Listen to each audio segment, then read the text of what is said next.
you want to start a BSF farming and you're feeling overwhelmed by the whole process, I want to encourage you today to start. Start small, start where you are. Don't be discouraged.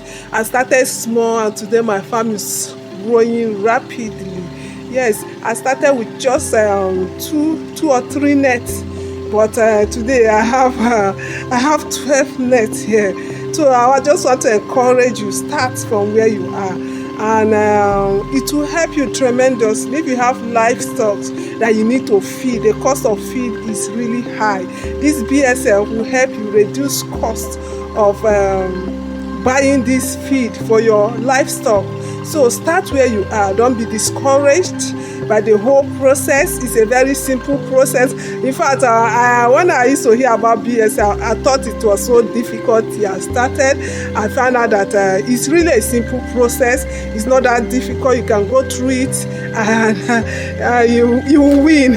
So I want to encourage you to do BSF farming, and you can also decide to commercialize it, do it in large scale. It's important for our blue economy and our green economy. And also, maybe you're out there, you're trying to get source of income, trying to start this BSF to as a job. You can do it. But I need to tell you, the setback is that it takes time to build up. That's a setback. When I started, I hear BSF, I thought within 2 weeks, 1 month, I'll be harvesting large number of larvae. But it wasn't so. I have to build up, the first set I produce, I have to take it back to the net, allow it to pupate, and then bring it back to the net so that it will yield more. The second set, the same thing, because I'm looking at producing in large scale. So I have to do that. So this first set and second set, it took me more than 2 months to build it up. So that's what I'm talking about. It takes time. Except you want to do it small scale, then you produce and then you feed your livestock with it. But if you want to really scale up, it takes time to build up. Or even if you bring the pupa in large scale, you still have to build up to the capacity you want to. If you buy pupa, for example, or egg in large scale, you still have to multiply it by sending back to the net on. I just want to show you my nets. My nets are filled up with flies. You can see my transparent zinc up. This will enable penetration of sunlight. The sunlight help them to mate, and then the more they mate, the more egg you have. So this is my number one, the first net I want to show you. So you can see my pupas, they are in those containers, and then my eggs, they are laying on the eggs. So this is the first net. So I'm going to the second net. This second one, I just hanged it yesterday, so I don't have much flies in it, but the flies will soon, in a few days time, it will be filled up with flies as well. You can see the pupa in the container, and then 3 pupa boxes there. So this is my number 3 net. You can see it. The eggs are in there, and then we have a pupa box filled up with pupas. So you can see my transparent zinc. This is a 4th net. This is a 4th net, all filled up with flies. Okay. So this is my 5th net. This particular one have a large quantity of flies. Large quantity of flies in there.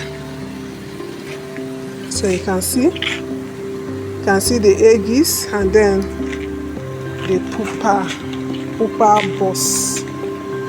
So this is my 5th net. This is the 6th one. Number 6 net. Number 6 net.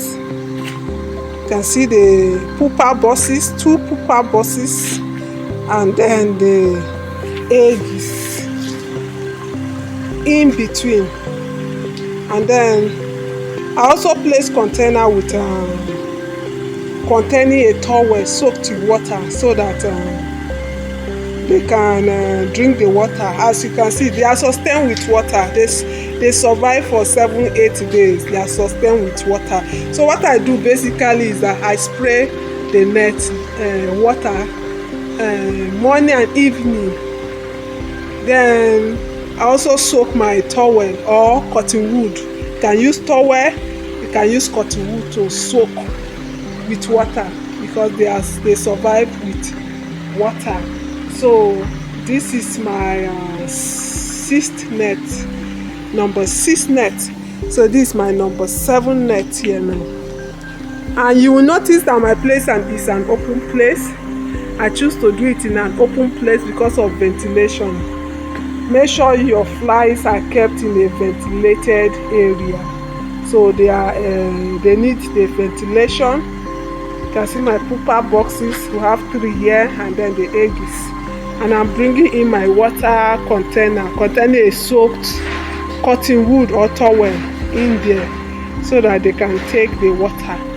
So this is the 7th net, the 7th net. So they need cross movement of air, as I said, and then up you notice transparent zinc up for sunlight. The sunlight help them to melt. Net feed up with flies. Wow, it's really populated. It's really populated in here with flies. The reason I cover this pupa box, you can see I cover this pupa box and I cover this. The reason I did that is that they will pupate faster when you cover your pupa box. They need a dark environment to pupate, to emerge as fly. So the pupa, when you place in a dark environment, it emerges as fly faster. So that's why I do it, to hasten up the whole process. So sometimes I cover the pupa boxes. Most of the time I cover them. So I'll cover the remaining one later. So it helps the flies to emerge faster. You know, the whole process takes 40 to 45 days. So it's a long process. So this is another one here. Feed up with flies. I just remove my eggs. I want to harvest the egg from the eggs. So this is the number 9 net. This is the 9th net. So it has there is much flies in there. This is the 10th net. Number 10 net. The 10th one. So it has. So I want you to notice something in between there. That's dead flies there. So I'll remove the dead flies, because if you do not remove it, they will lay in the dead flies. It has an odor. So I'll remove it so that they will not lay. As I harvest my eggs, I remove the dead flies as well. This is a number 11 net. Yeah, this is a number 11. My pupa is there. So I just remove the eggs to harvest the egg from the eggs. So this is the number 12 net. This is one of the most populated nets here with flies. So many flies in there. So many. Wow. So many flies in here. It's one of the most populated nets. You can see the pupa in the box.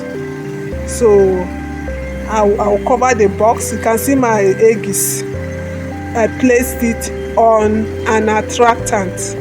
So what do I use for an attractant? I use chicken defecation for my attractant. Excrete from chicken. That's what I use for my attractant. I ferment it for 3 days so that the smell will be strong.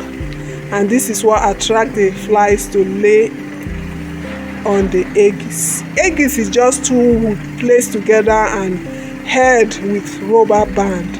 So this is what the eggs is. So they will lay in between the 2 pieces of wood. So they will lay there. That's what the eggs is. So the attractant attract the flies, and then they lay in the eggs. This pupa box, I have 4 pupa boxes here. So many pupa boxes, 4. The net is really populated with it's really populated. That's one of the most populated nets here. So you can see them. This is the eggs. This is the eggs. So these are my 12 nets. And tomorrow I'm planning to hang 4 or 5 more nets to make the total 17, because I have so many pupa there, and some of them have started emerging to flies. So I need to hang the 5 nets first thing tomorrow morning, so that I will bring the pupas in. When they emerge as fly, they will be caged in the net. But if I leave the pupa out there in the larvarium, they will emerge as fly and escape. So I need to bring them in here quickly as possible. So these are my 12 nets, and tomorrow I'll be having 17 nets. I'll be hanging some 5 nets. So what do you think about my farm? You can any observation you can place in the comments. What are your experience? Do you have a beautiful experience or a not beautiful experience? Place it. Let me hear from you. We will learn together. Maybe I have a piece of advice for you. Maybe you have for me. We will learn together. So any question, place it in the comments below. And subscribe to my channel. Subscribe. When you subscribe, we will grow together. So subscribe. And I'm bringing to you valuable information because I'm into it. From my experience, I'm bringing to you valuable information about BSF farming. So subscribe and let's learn together. Thank you so much for watching. And bye for now.